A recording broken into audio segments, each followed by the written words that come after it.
Officials say one person was killed. The city had pleaded with residents to flee. It's the sheriff's office. Are you okay? They stayed anyway, hundreds streaming into this elementary school. There, we met Michonne Hunt and Zach Deering. Nobody was running the show. It was kind of on us. We put a system in place. They showed us inside. It's eerie walking down the hallway. There are cots everywhere you look. There's food. Obviously, there's no electricity. Trying to hold this water. That's how it was last Roof is time. leaking, and this is the safest place in town. What do you? They've done what they could, but say they need help. We need beds. We need blankets. We need water. We need sanitary products. We need oxygen. We need medical supplies. We need a lot of things. Like so many here, Hunt is worried about her home. I'm hoping we have a home to go to. Pretty much I'm scared right now, so I'm hoping that we have something.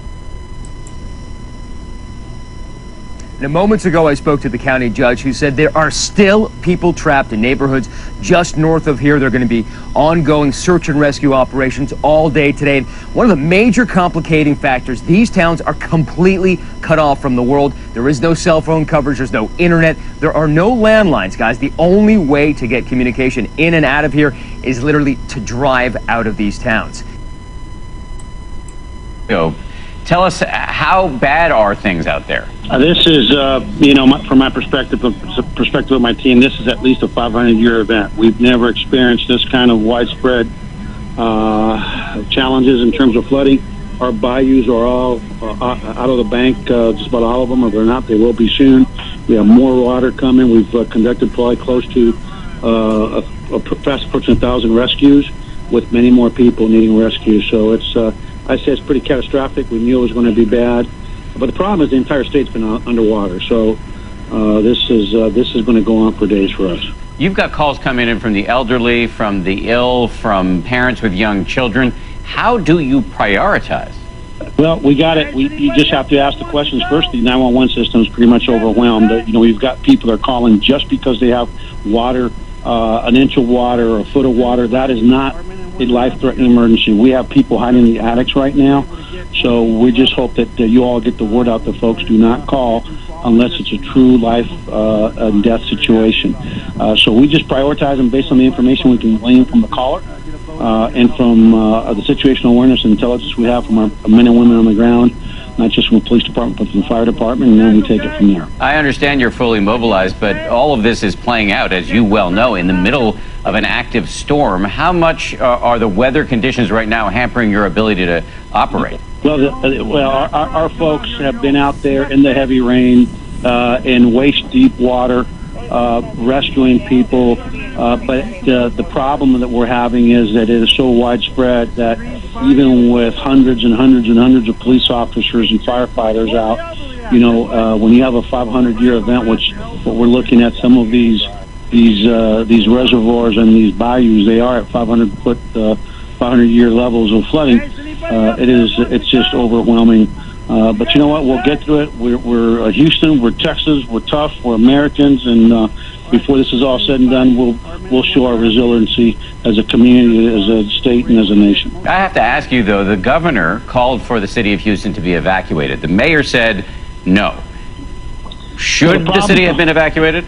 You know what? Listen, our focus is on saving lives. Our focus is on looking at making sure that we're focused what's in front of us.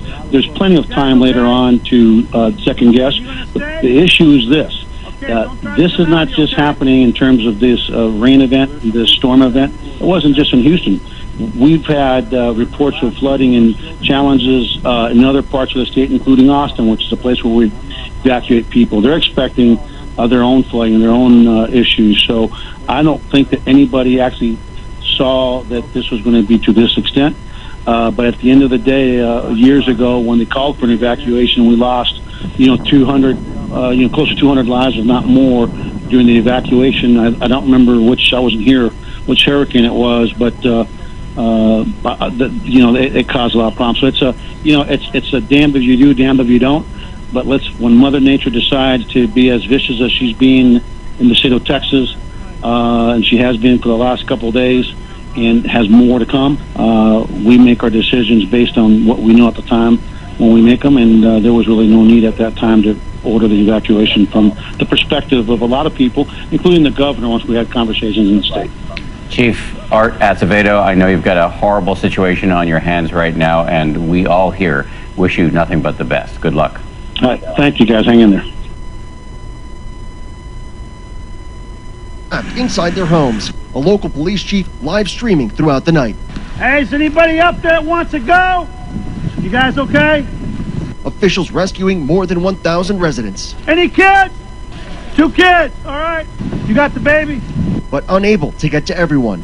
Breaks your heart for our city and our state. Some residents wading through waist-high waters, doing everything they can to get to safety. More than 20 inches of rainfall already in some areas. Let me tell you, it is dropping a lot of water, and the streets are treacherous. Cars submerged. Officials telling people to stay inside and off the roads. It makes absolutely no sense for anyone to be out on the road unless it's an emergency. More than 7 inches of rain falling per hour. Houston, home to more than 2 million people, now facing historic flooding. There is the potential for very dramatic flooding. The area could get another foot of rain by the end of the day. Just to put this in perspective for you, take a look at what's happening right behind me, where whitewater rapids are now forming right here on the street. We've seen barrels just flowing down here, a lot of emergency vehicles on the street as well. Not safe out here. Houston is underwater this morning. Good morning to you guys. This is Good Morning America behind the scenes. We're on Facebook Live for you ahead of our 7 o'clock broadcast at 7 Eastern. We're of course continuing to watch the latest with Hurricane Harvey, which is now becoming Tropical Storm Harvey. We do know that winds are still gusting at about 45 miles per hour. Kate Parker is in for Rob Marciano, bringing us our weather today. We also have Amy Robach in with Dan Harris. And of course our crews on the ground. Rob Marciano is in Port Lavaca, Texas. Matt Gutman is in Rockport, though his location may be moving. He has been showing us some of the devastation, buildings damaged there, those strong winds gusting very strongly in and around the Corpus Christi area. And we're also monitoring the developments in Houston. In fact, Kate's right here. Kate, they're calling the flooding in Houston catastrophic. This is prolific flooding. This isn't anything to mess around with. It's actually terrifying seeing everybody online this morning begging for rescue, but you can't get out whenever it's still flooding. It's still raining. We can't get vehicles out, so we're going to be looking to air rescue. We're going to be looking to boat rescue to get people out of their attics, which is where they're taking cover with this. But a lot of people compare this to Tropical Storm Allison, and right now we're breaking records, meaning that it could be worse than Allison, and that's really the flood of record, the benchmark that a lot of people compare these to.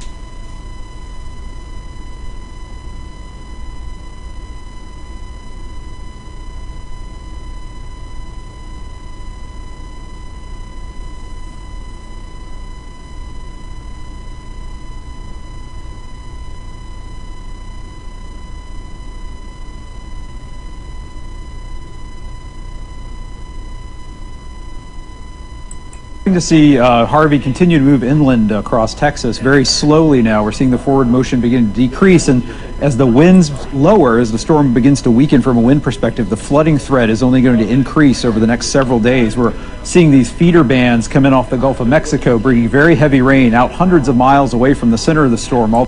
And someone who's been experiencing all of that and has weathered this storm throughout the evening and will continue to do so throughout the morning hours is our Rob Marciano, who is in Port Lavaca, Texas. Rob, tell us what it's like where you are.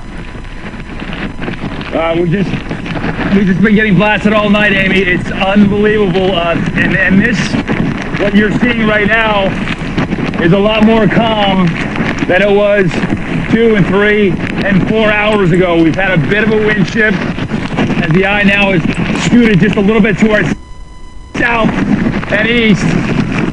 But our hotel, which I'm honestly just 10 feet from the door of the hotel, parts of it have been getting scraped off throughout the night. Siding has been coming off portion of the roof coming off. This is a well-built, nearly new hotel that's elevated, and we are still surrounded by water. So the storm surge that came in at high tide around midnight last night has not left.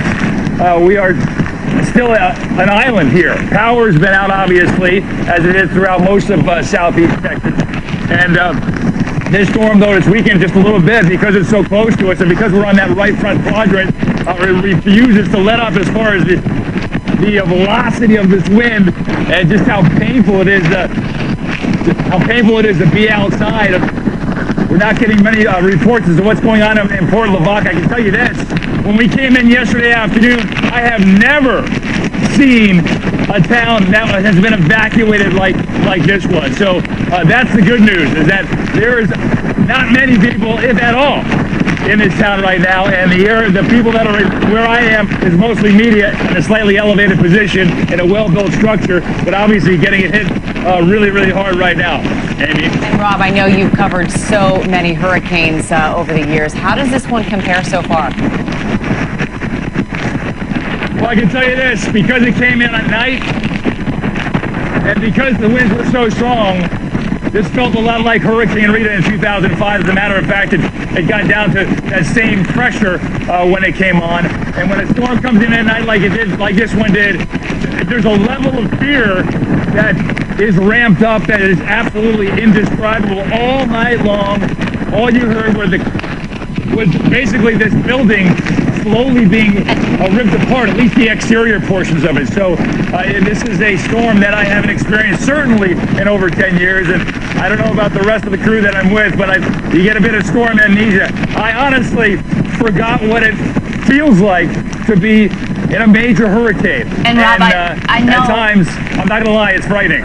Rob, I know that rain stings right now. We don't want to keep you out there too long, but I do want to know and remind people that just because it's come on shore, you're showing us, but the wind still can cause that flying debris. Have you seen a lot of flying debris behind you? I know you're in a protected place, but just let people know that the emergency, the urgency is still there.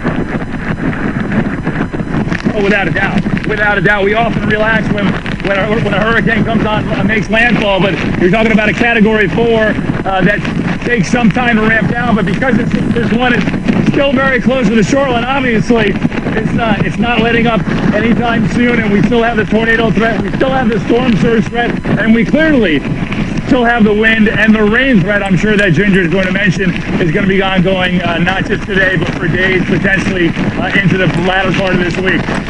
Amy? Rob, I mean, can you hear the roar? The roar of this is just unbelievable. There was a small tornado that hit, although the winds are pretty high here anyway. But this is McDonald's on Seawall Boulevard near Broadway.